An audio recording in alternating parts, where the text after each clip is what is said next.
Hello and welcome back to the channel. I'm Tim, and this is part 3 of the first mission of my playthrough of Knights over Stalingrad. So let's get right back into the action. So now we get to make the return trip. We're still...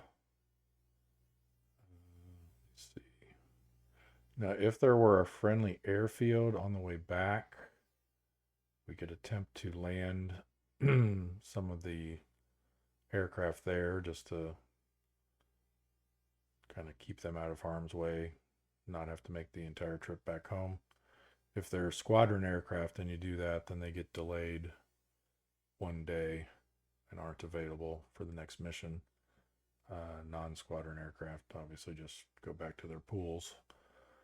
We still have some non-fighters with us, so and I guess now too we can make the decision if we want to send anyone back automatically and not risk flying them.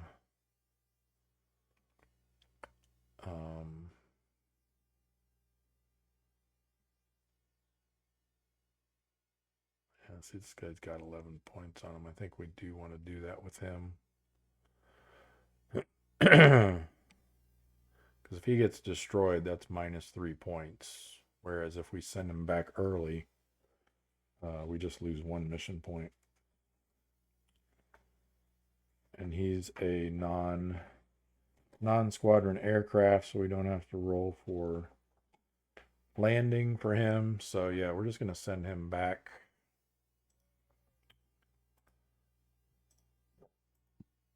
We'll just return him to the deck.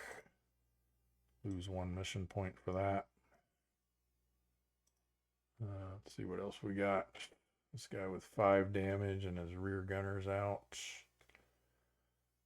Which I guess technically we shouldn't count that rear gunner point yet either, because if he ends up getting destroyed, then that point doesn't count. So I'm actually going to not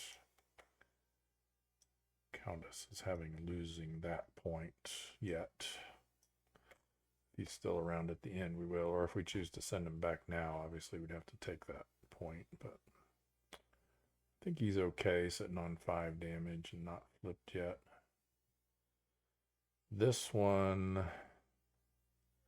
I think we'll go ahead and send back. So we will lose 1 point for him being damaged, and then another point for sending him back early.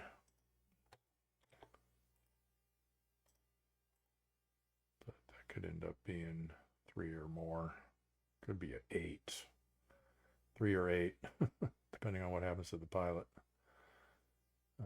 So let's send him back. He's non-squadron, so he automatically lands safely.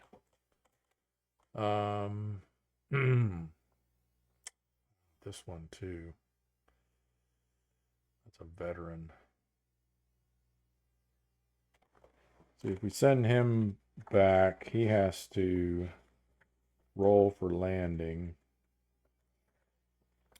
which it's clear, so we get a +1 die roll modifier on the landing check because it's clear, but then -1 because he's on his damage side. But we'd only have to roll a 2 or higher for a safe landing on a D10. And then we'd lose the 1 mission point because he's damaged, and then another mission point for sending him back early, but then we don't risk losing the pilot. We will have to roll to see how long it takes him to get back home, though.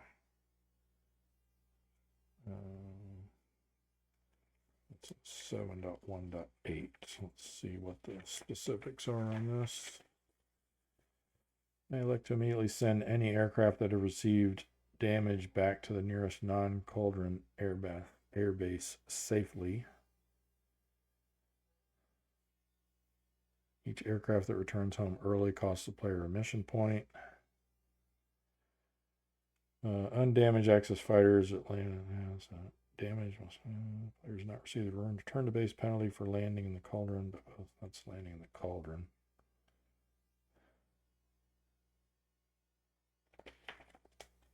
I thought there was a... Let's roll for safe landing.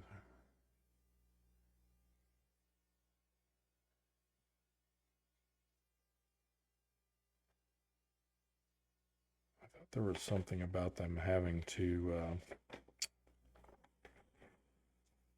take an extra day to return to base.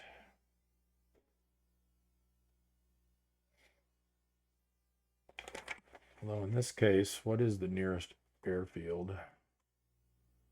Nearest friendly airfield, 1, 2, 3, 4, 5, 1, 2. I mean, the nearest friendly airfield is our home base, so I don't think they would be subject to a delay in that case. So yeah, let's just go ahead and send this guy back to. So we'll lose 1 mission point because he's damaged, and 1 mission point for sending him back early. But then he'll just go over here to the... Now he will have to roll for safe landing though, so let's take care of that first. So we roll a D10 as long as we don't roll a 1. Okay, safe landing. So then he can just go over here to the repair replace box. And then we'll be able to spend a mission point to repair his aircraft at the end of the mission. All right. Everyone else is fine.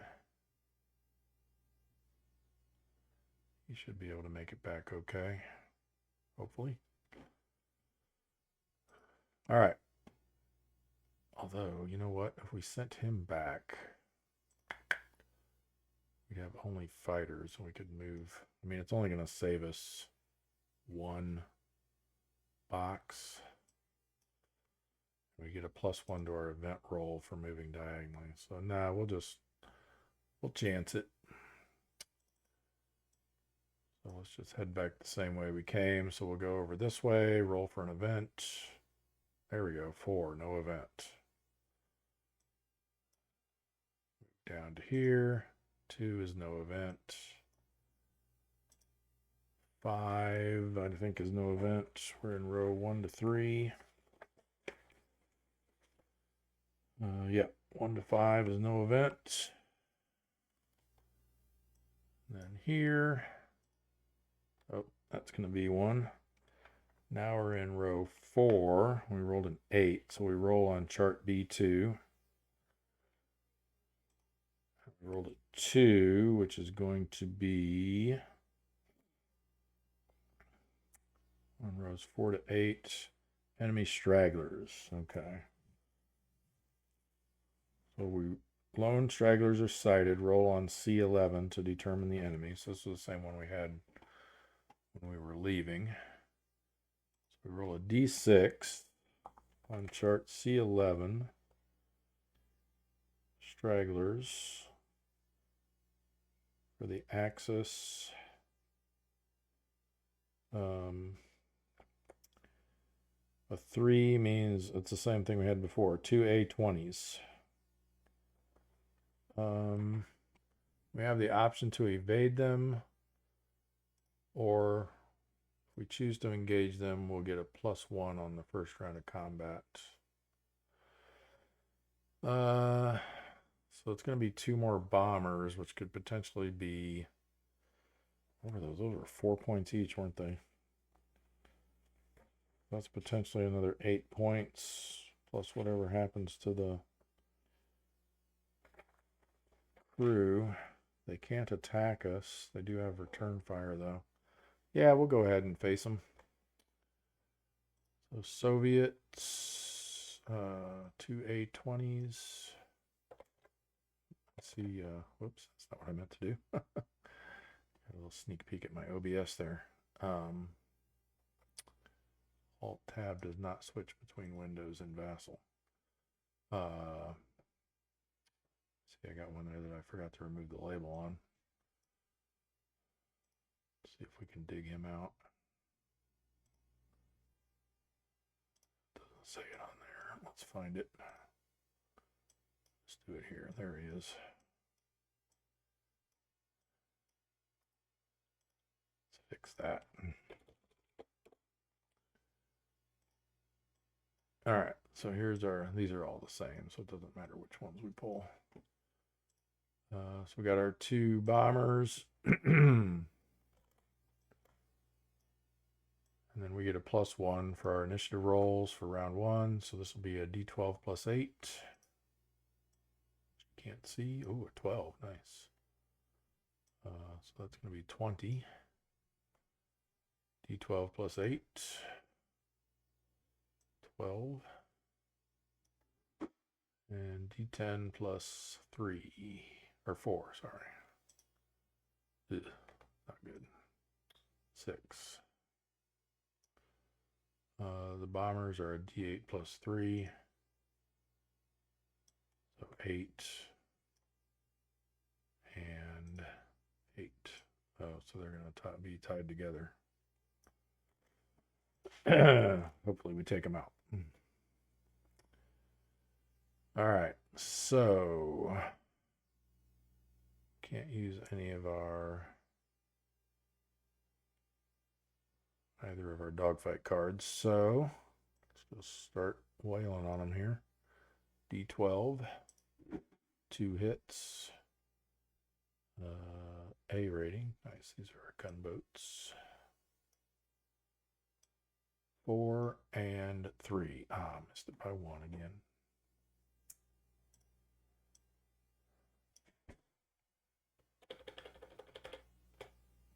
Damage check failed.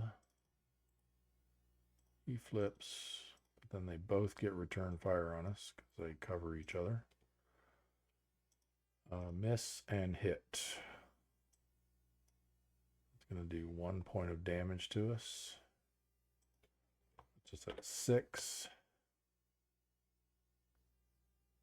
D12 for the damage check. Passed it with flying colors. All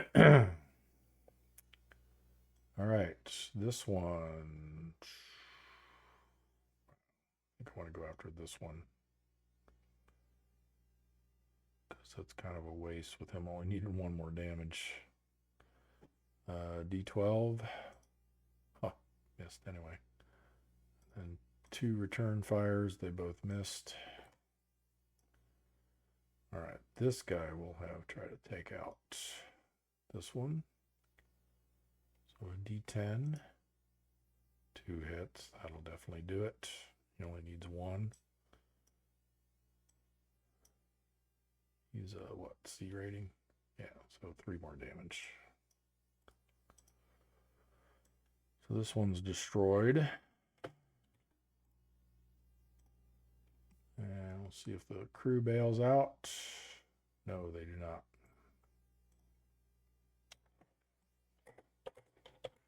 That's 5 points right there.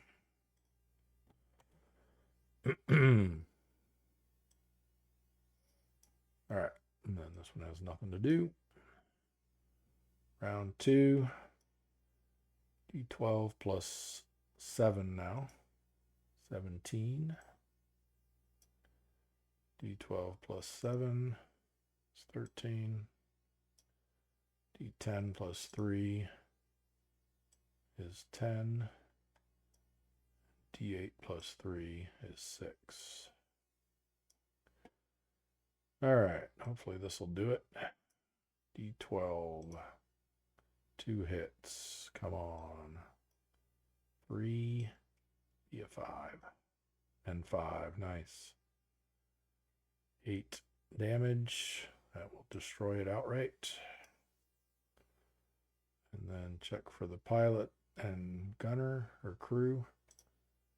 They bailed out and they evaded capture.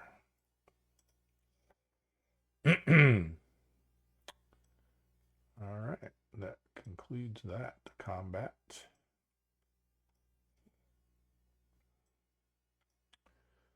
We got 4 points for each destroyed bomber and then 1 point for the experienced pilot KIA. So that's going to be a total of 9 more points.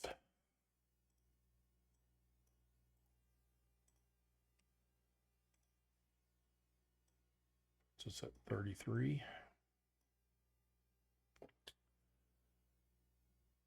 And we fly into our home airfield. We do not roll for an event. If we entered diagonally, we would. But when you enter your home airfield, landing is the event, basically. So now we have to roll for safe landings. We get a +1. Now, this isn't currently noted on this chart, but for clear skies, you get a +1 to your landing event or your landing checks. And since none of our counters are on the damage side, we don't suffer any negative penalties. And since a 2 or higher is a successful landing, these all land successfully or safely. So now we will have to deduct our 1 point for the rear gunner casualty. So we ended up with 32. All of this damage then comes off. Delete there, and then this guy goes back to his deck because he's not part of our squadron, and these 2 go back into the ready box. All right, that concludes the mission. So we can discard or return the mission card to the deck. And now we do the post-mission stuff.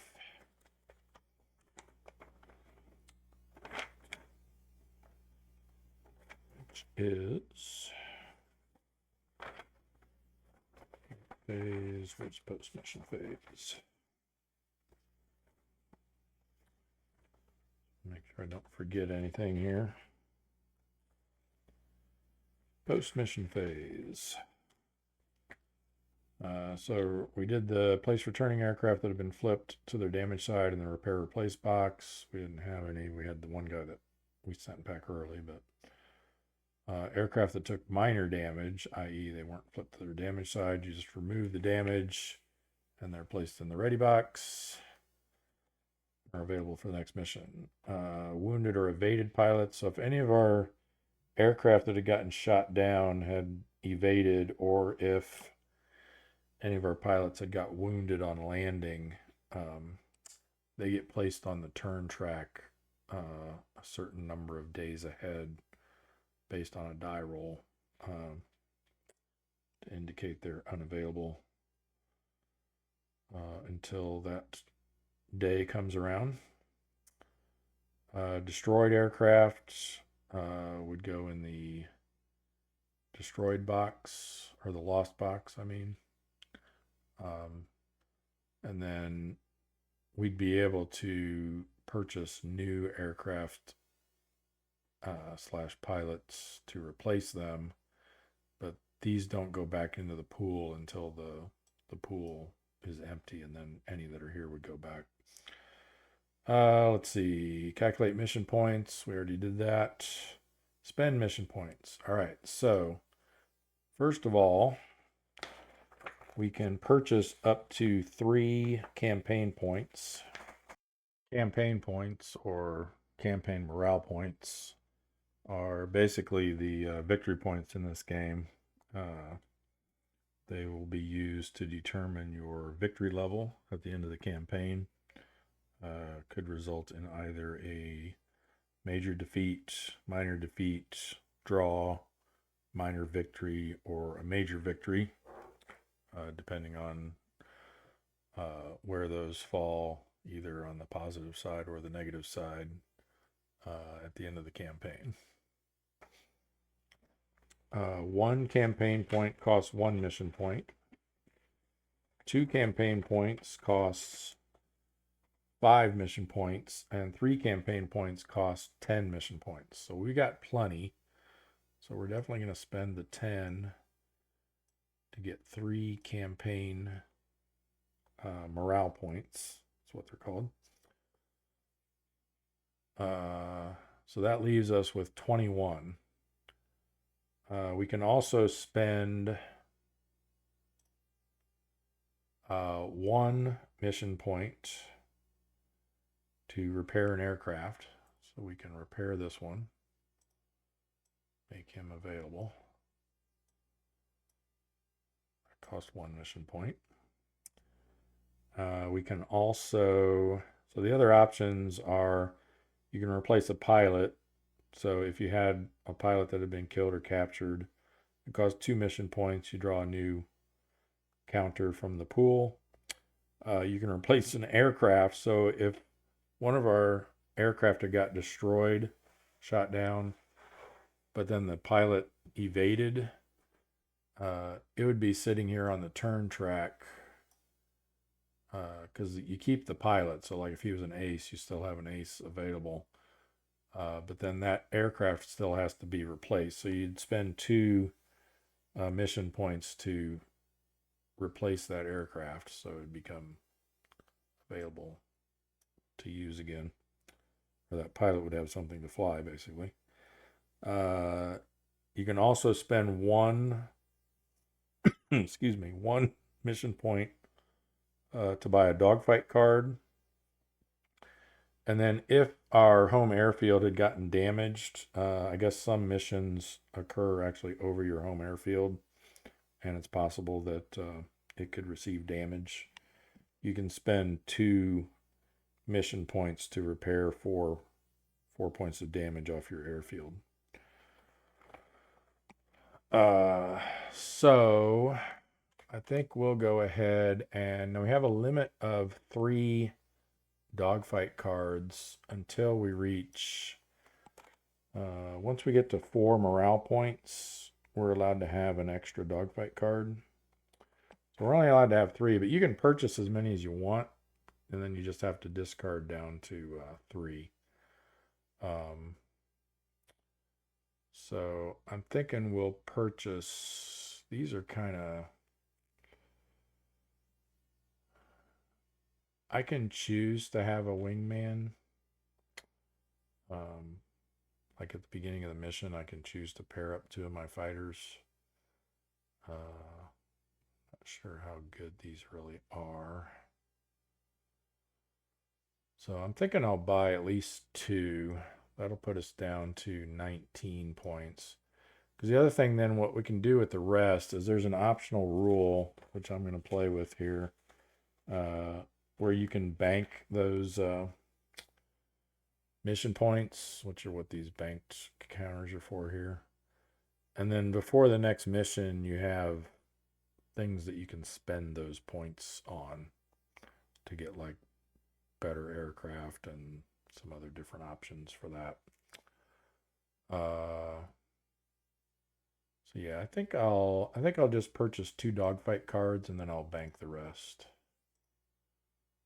Let's draw our 2 dogfight cards. Well, I guess we'll see what we get. Maybe we'll buy some more. That only applies to a green pilot, which doesn't help us because we don't have any. That one seems pretty decent. Let's go ahead and buy a 3rd. Positional advantage. Yeah, that one looks good too. All right, so I think we'll ditch I'll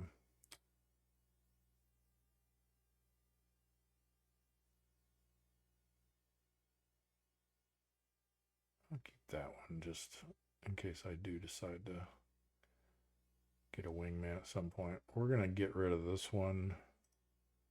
We're going to get rid of this one. These will be our 3 dogfight cards that we have. We bought 3, so that's going to cost us 3 mission points. 1, 2, 3, down to 18, and then we will bank those.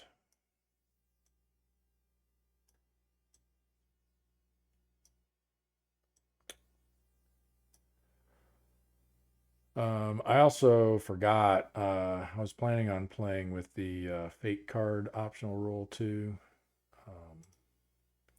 So we should have drawn one of these at the beginning of the campaign. If you use this fate card optional rule, you get 1 to start with, And then after every 10 mission, or after every 10 days, you get to draw another one. So for a short mission, or even a medium mission, you only get one, but they're pretty good. So what is this one here? All is not lost. Repair/replace 5 mission points. Card may only be played by the player after returning from a mission in which the player scored negative mission points. You may spend up to 5 mission points to replace pilots and or repair aircraft. The player may not bank unspent MPs or spend the points in any other manner than listed above. Discard after use. Okay. So it lets you repair and or replace pilots and aircraft even if you scored negative points on the mission. That's pretty good. We'll keep that over here.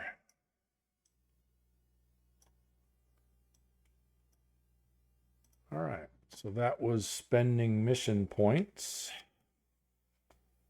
There's also an optional rule for pilot experience advancement, but I'm not going to be using that one. Then the next thing is we draw a post-mission card. So we got friendly partisans. The next pilot to successfully bail out is rescued by friendly partisans and returned immediately to ready mission status. That's nice. So you don't have to roll for evasion. And they just automatically are ready to fly. Pretty cool. I would think you still have to replace their aircraft, though. I would think you'd need to. But find out. I'll ask about that before our next episode. All right, so this goes to here. Just keep it kind of in between there. All right. And then just mentions that unspent mission points do not carry over, but then there's an optional rule for banking them, which we took advantage of.